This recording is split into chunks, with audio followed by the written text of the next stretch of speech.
ubwami bwayo ishobora byose mu bihe byose.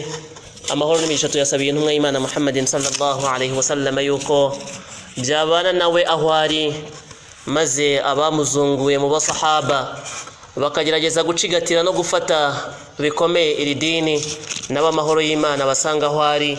Nanone kandi abazaza nyuma bitanze ukuri ko kwitanga n'abazagerageza gukomeza iyo nzira kugeza ku munsi w'imperuka, nabo ayo mahoro turayabasabiye.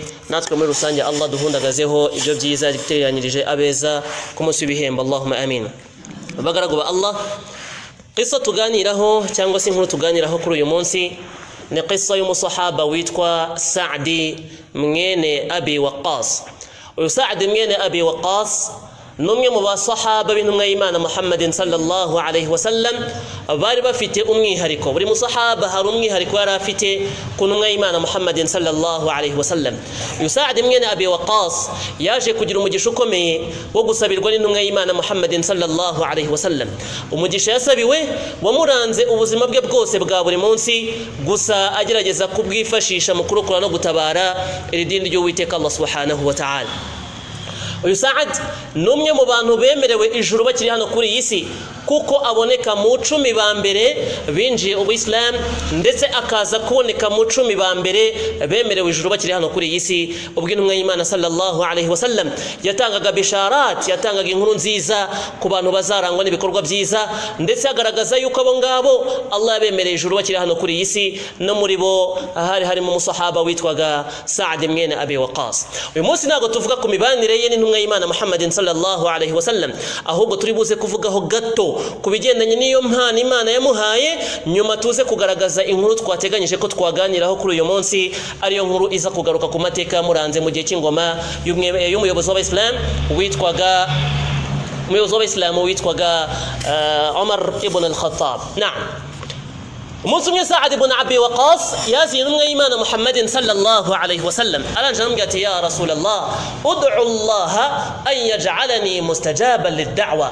Ati yewe intumwa y'Imana, ndagusabira ko wansabira kuri Allah, ndagusaba yuko nkwinginga wansabira kuri Allah yuko yajya yakira ugusaba kwanje, intumwa y'Imana iranje ibwira Sa'd mwene Abi Waqqas, iramubwira ati yewe Sa'd ibn Abi Waqqas, atib mat'amaka takun mustajaba lid-da'wa.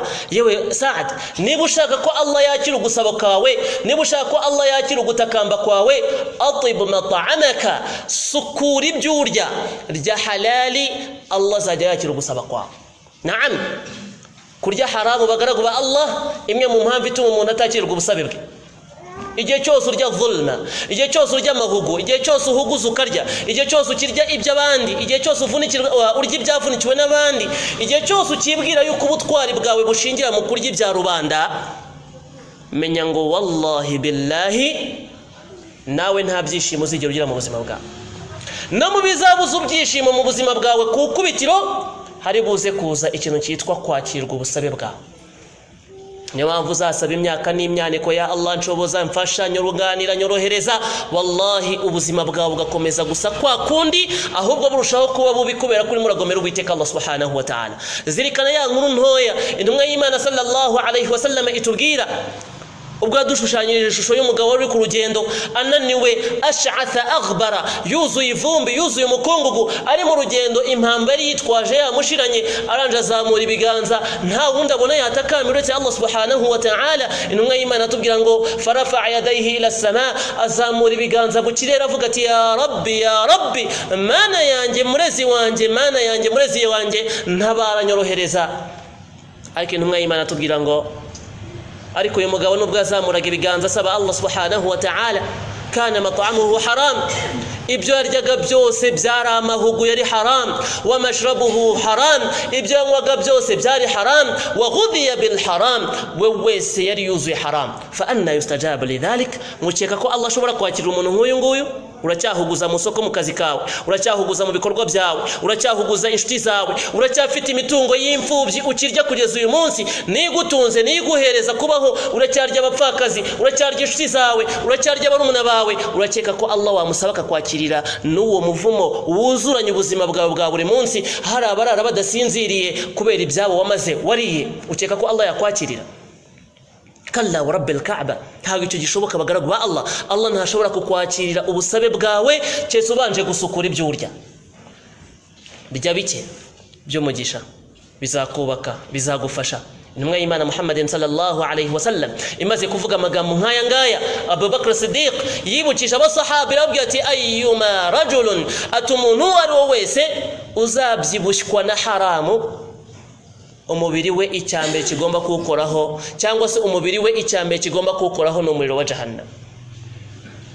Umubiri wabyibuhijwe wose na haramu, yewe ubyibuhijwe n'amadeni y'abandi wanze kwishyura kandi ufite ubushobozi, yewe wananiwe kuba wasubiza ukuri bagira ko baguhaye, indagizo wahawe ukazigira iminyago ukazigira izawe ukaziharira ukabirya, wallahi billahi nta gushidikanya yuko ubuzima bwawe nta byishimo uzigera ubugiramo.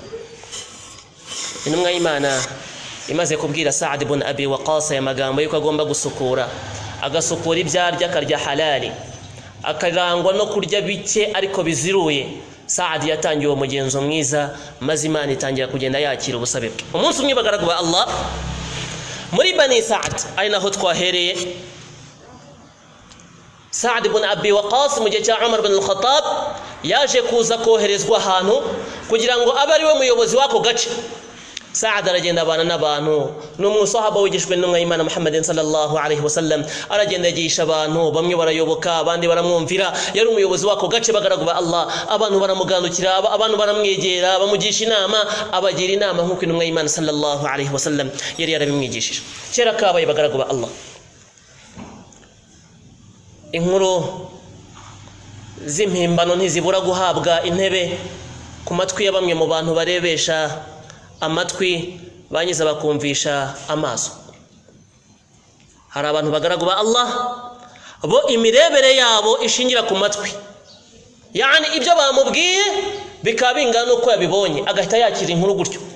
Barambwiye ubwo agahita avuga ngo barambwiye nyine ubwo niko bimeze.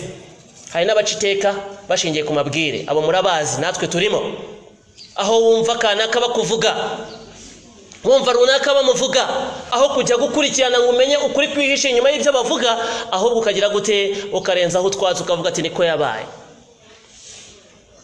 Niyo mpamvu Allah mu Qur'an aratubwira ati ya ayyuhalladhina amanu idha ja'akum fasiqun binaba'in fatabayyanu, ati yemwe abemeye Imana nimuramuka muzaniwe inkuru n'umwononyi, fatabayyanu, mujye mubanza mushishoze, mujye mubanza muperereze, mujye mubanza mukurikirane, an tusibu qauman bijahala, hato mutaza mugahubuka mugafata ibyemezo kubw'ubujiji mutabashije gusobanukirwa, mutabanje kubaza. Kana karakuvuga, kana kakoze gutya, kana uyu muntu runaka, kana ni igisambo, kana iki ngiki, ugashingira kuri ayo makuru ugafata icyemezo runaka cyo guca umubano cyangwa se ubundi buryo wafatamo icyemezo.